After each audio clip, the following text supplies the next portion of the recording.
జై గురుదత్త శ్రీ గురుదత్త.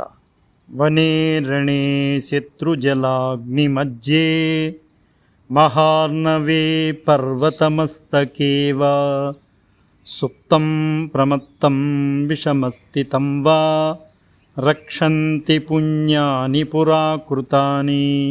వనే రణే శత్రుజలాగ్నిమధ్యే మహార్ణవే పర్వతమస్తకే వా సుప్తం ప్రమత్తం విషమస్థితం వా రక్షంతి పుణ్యాని పురాకృతాని.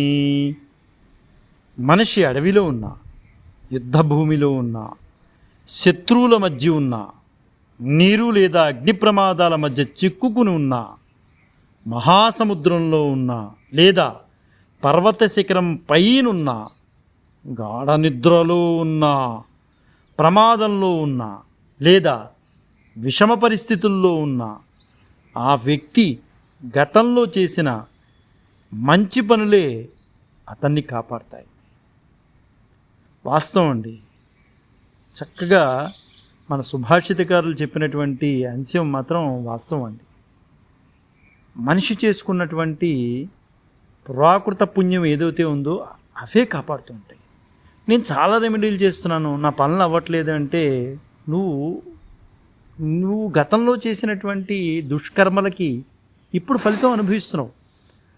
అది కంప్లీట్ అయితే కానీ నువ్వు అనుకున్నటువంటి పనులు జరగవు. నువ్వు గతంలో చేసినటువంటి ఏవైతే దుష్కర్మలు ఉన్నాయో ఆ ఫలితాన్ని ఇంకా అనుభవించాల్సిందే. అనుభవిస్తేనే కదా కొత్త దాంట్లోకి అడుగు పెట్టేది. ఆ కష్టాన్ని అనుభవించాలి. ఇంకా టైం ఉంటుంది. ఆ టైం అయిపోయింది అనుకో, కొత్త దాంట్లోకి అడుగు పెడతావు. అదే చెప్తున్నారండి. ఖచ్చితంగా మనం చేసుకున్నటువంటి మంచి పనులు ఏవైతే ఉన్నాయో ఖచ్చితంగా అవే మనల్ని కాపాడతాయి. నోరుంది కదా అని దూషణలు చేస్తే ఖచ్చితంగా ఫలితాలను మనం అనుభవించాలండి. పైగా ఇంకొక విషయం ఏంటంటే, ఒక మంచి పాత్రలు, భగవంతుడి పాత్రలు నడిచేవాడిని కనుక విమర్శలు కనుక చేసామనుకోండి, ఖచ్చితంగా ఆ ఫలితం ఏదో రూపంలో మనకవచ్చు, మన పిల్లలకు అవ్వచ్చు, మన కుటుంబానికి అవ్వచ్చు, ఏదో రూపంలో మనకి భగవంతుడు ఇండికేట్ చేస్తాడు. దాన్ని అర్థం చేసుకునే స్థితి ఉండాలి. నేను బలన వాళ్ళని ఇలా అన్నాను కాబట్టి ఇలా జరిగింది, కాబట్టి కొంచెం చాలా జాగ్రత్తగా ఉండాలి, అటువంటి వ్యక్తులతో చాలా జాగ్రత్తగా ఉండాలి అనేది భగవంతుడు ఇండికేట్ చేస్తుంటాడు. దాన్ని అర్థం చేసుకునే స్థితి మనకు ఉండాలి. అది లేదనుకోండి అంతా సర్వం మాయే, అలాగే ఉంటుంది. అందునే ఇక్కడ సుభాషితకారులు చెప్తున్నారు, వనే రణే శత్రుజలాగ్ని మధ్యే మహార్ణవే పర్వతమస్తకే వా సుప్తం ప్రమత్తం విషమస్థితం వా రక్షంతి పుణ్యాని పురాకృతాని.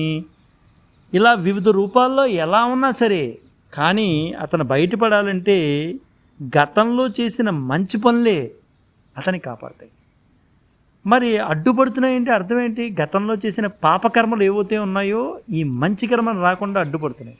ఈ పాపకర్మ పూర్తయితే కానీ ఆ మంచి కర్మలోకి వాడు అడుగు పెట్టలేడు. జై గురుదత్త.